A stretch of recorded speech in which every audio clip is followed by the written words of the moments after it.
कामतानाथ ने दूरदर्शिता का परिचय दिया। नुकसान की एक ही कही, इसमें से एक को कष्ट हो तो क्या और लोग बैठे देखेंगे? यह अभी लड़के हैं, इन्हें क्या मालूम समय पर 1 रुपया 1 लाख का काम करता है।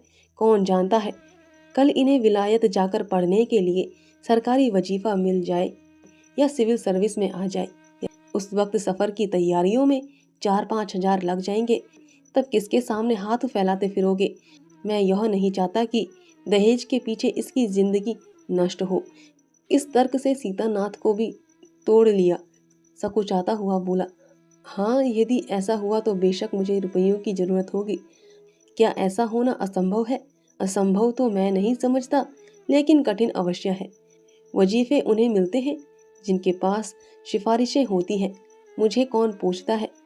कभी कभी सिफारिशें धरी रह जाती हैं और बिना सिफारिश वाले बाजी मार ले जाते हैं। तो आप जैसा उचित समझे। मुझे यहाँ तक मंजूर है कि चाहे मैं विलायत ना जाऊं, पर कुमुद अच्छे घर जाए। कामतानाथ ने निष्ठा भाव से कहा, अच्छा घर दहेज देने से नहीं मिलता भैया। जैसा तुम्हारी भाभी ने कहा, यह नसीबों का खेल है। मैं तो चाहता हूँ कि मुरारी लाल को जवाब दे दिया जाए और कोई ऐसा घर खोजा जाए जो थोड़े में राजी हो जाए। इस विवाह में 1 हजार से ज्यादा नहीं खर्च कर सकता।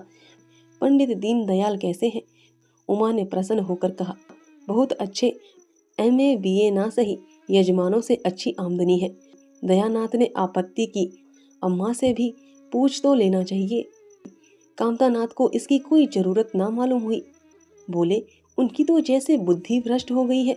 वही पुराने युग की बातें मुरारी लाल के नाम पर उधार खाई बैठी हैं। यह नहीं समझती कि वह जमाना नहीं रहा। उनको तो बस कुमुद मुरारी पंडित के घर जाए, चाहे हम लोग तबाह हो जाएं। उमानाथ ने एक शंका उपस्थित की, अम्मा अपने सब गहने कुमुद को दे देगी, देख लीजिएगा। कामतानाथ का स्वार्थ नीति से विरोध न कर सका। बोले, गहनों पर उनका पूरा अधिकार है, यह उनका स्त्री धन है, जिसे चाहे दे सकती हैं। उमा ने कहा, स्त्री धन है तो क्या वह उसे लुटा देगी? आखिर वह भी तो दादा ही की कमाई है। किसी की कमाई हो, स्त्री धन पर उनका पूरा अधिकार है। यह कानूनी गोरख धंधे हैं। 20 हजार में तो 4 हिस्सेदार हों और 10 हजार के गहने अम्मा के पास रह जाएं। देख लेना, इन्हीं के बल पर वह कुमुद का विवाह मुरारी पंडित के घर करेंगी। उमानाथ इतनी बड़ी रकम को इतनी आसानी से नहीं छोड़ सकता। वह कपट नीति में कुशल है। कोई कौशल रचकर माता से सारे गहने ले लेगा। उस वक्त तक कुमुद के विवाह की चर्चा करके फूलमती को भड़काना उचित नहीं। कामतानाथ ने सिर हिलाकर कहा, भाई मैं इन सवालों को पसंद नहीं करता। उमानाथ ने खिसियाकर कहा, गहने 10 हजार से कम ना होंगे। कामतानाथ अविचलित स्वर में बोले, कितने ही के हों, मैं अनीति में हाथ नहीं डालना चाहता। तो आप अलग बैठिए, हाँ, बीच में भांजी ना मारिएगा। और तुम सीता, अलग रहूंगा। लेकिन जब दयानाथ से यही प्रश्न किया गया तो वह उमानाथ से सहयोग करने को तैयार हो गया। 10 हजार में 2.5 हजार तो उनके होंगे ही। इतनी बड़ी रकम के लिए यदि कुछ कौशल भी करना पड़े तो क्षम्य है। फूलमती रात को भोजन करके लेटी थी कि उमा और दया उसके पास जाकर बैठ गए। दोनों ने ऐसा मुंह बनाए हुए थे मानो कोई भारी विपत्ति आ पड़ी है। फूलमती ने सशंक होकर पूछा, तुम दोनों घबराए हुए मालूम होते हो। उमा ने सिर खुजलाते हुए कहा, समाचार पत्रों में लेख लिखना बड़े जोखिम का काम है अम्मा। कितना ही बचकर लिखो, लेकिन कहीं ना कहीं पकड़ हो ही जाती है। दयानाथ ने एक लेख लिखा था, उस पर 5 हजार की जमानत मांगी गई है। अगर कल तक जमा न कर दी गई तो गिरफ्तार हो जाएंगे और 10 साल की सजा ठुक जाएगी। फूलमती ने सिर पीट कर कहा, ऐसी बातें क्यों लिखते हो बेटा? जानते नहीं हो आजकल हमारे दिन आए हुए हैं, जमानत किसी तरह टल नहीं सकती। दयानाथ ने अपराधी भाव से उत्तर दिया, मैंने तो अम्मा ऐसी कोई बात नहीं लिखी थी, लेकिन किस्मत का क्या करूं। हकीम जिल्ला इतना कड़ा है कि जरा भी रियायत नहीं करता। मैंने जितनी दौड़ धूप हो सकती थी वह सब कर ली। तो तुमने कामता से रुपये का प्रबंध करने को नहीं कहा? उमानाथ ने मुंह बनाया। उनका स्वभाव तो तुम जानती हो अम्मा, उन्हें रुपये प्राणों से प्यारे हैं। इन्हें चाहे काला पानी ही हो जाए वह एक पाई ना देंगे। दयानाथ ने समर्थन किया।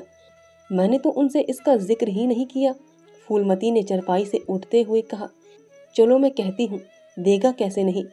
रुपये इसी दिन के लिए होते हैं कि गाड़ कर रखने के लिए। उमानाथ ने माता को रोक कर कहा, नहीं अम्मा, उनसे कुछ ना कहो। रुपये तो ना देंगे, उल्टे और हाय हाय मचाएंगे। उनको अपनी नौकरी की खैरियत मनानी है, इन्हें घर में रहने भी ना देंगे। अफसरों में जाकर खबर दे दें तो आश्चर्य नहीं। फूलमती ने लाचार होकर कहा, तो फिर जमानत का क्या प्रबंध करोगे? मेरे पास तो कुछ नहीं है। हाँ, मेरे गहने हैं, इन्हें ले जाओ, कहीं गिरोह रख कर जमानत दे दो। और आज से कान पकड़ो कि किसी पत्र में एक शब्द भी ना लिखोगे। दयानाथ कानों पर हाथ रख कर बोला, यह तो नहीं हो सकता अम्मा कि तुम्हारे जेवर लेकर मैं अपनी जान बचाऊं। 10-5 साल की कैद ही तो होगी, झेल लूंगा। यहीं बैठा बैठा क्या कर रहा हूँ। फूलमती छाती पीटते हुए बोली, कैसी बातें मुंह से निकालते हो बेटा। मेरे जीते जी तुम्हें कौन गिरफ्तार कर सकता है। उसका मुंह झुलस दूंगी। गहने इसी दिन के लिए हैं, और किसी दिन के लिए।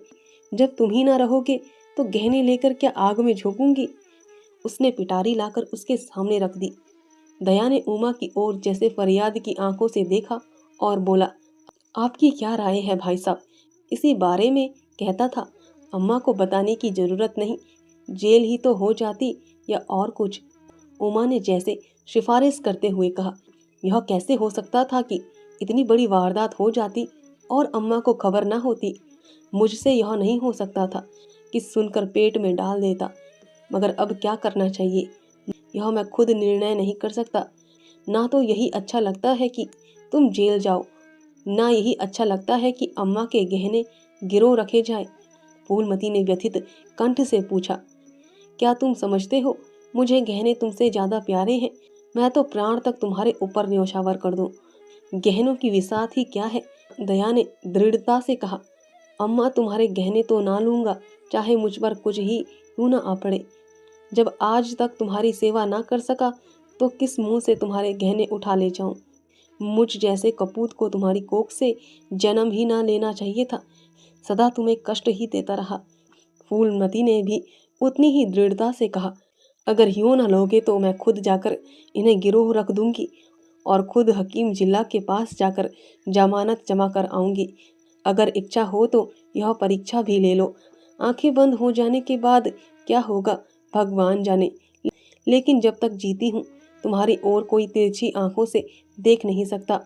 उमानाथ ने मानो माता पर एहसान रखकर कहा, अब तो तुम्हारे लिए कोई रास्ता नहीं रहा दयानाथ। क्या हरज है, ले लो, मगर याद रखो, यूं ही हाथ में रुपये आ जाएं, गहने छुड़ाने पड़ेंगे। सच कहते हैं, मातृत्व दीर्घ तपस्या है। माता के सिवा इतना स्नेह और कौन कर सकता है। हम बड़े अभागे हैं कि माता के प्रति जितनी श्रद्धा रखनी चाहिए उसका शतांश भी नहीं रखते। दोनों ने जैसे बड़े धर्म संकट में पड़कर गहनों की पिटारी संभाली और चलते बने। माता वात्सल्य भरी आंखों से उनकी ओर देख रही थी और उसकी संपूर्ण आत्मा का आशीर्वाद जैसे उन्हें अपनी गोद में समेट लेने के लिए व्याकुल हो रहा है। आज कई महीने के बाद उसके भगन मात्र हृदय को अपना सर्वस्व अर्पण करके जैसे आनंद की विभूति मिली। उसकी स्वामिनी कल्पना इसी त्याग के लिए, इसी आत्मसमर्पण के लिए जैसे कई मार्ग ढूंढती रहती है। अधिकार या लोभ या ममता की वहां गंध ना थी। त्याग ही उसका आनंद और त्याग ही उसका अधिकार है। आज अपना खोया हुआ अधिकार पाकर अपनी सृजी हुई प्रतिमा पर अपने प्राणों की भेंट करके वह निहाल हो गई।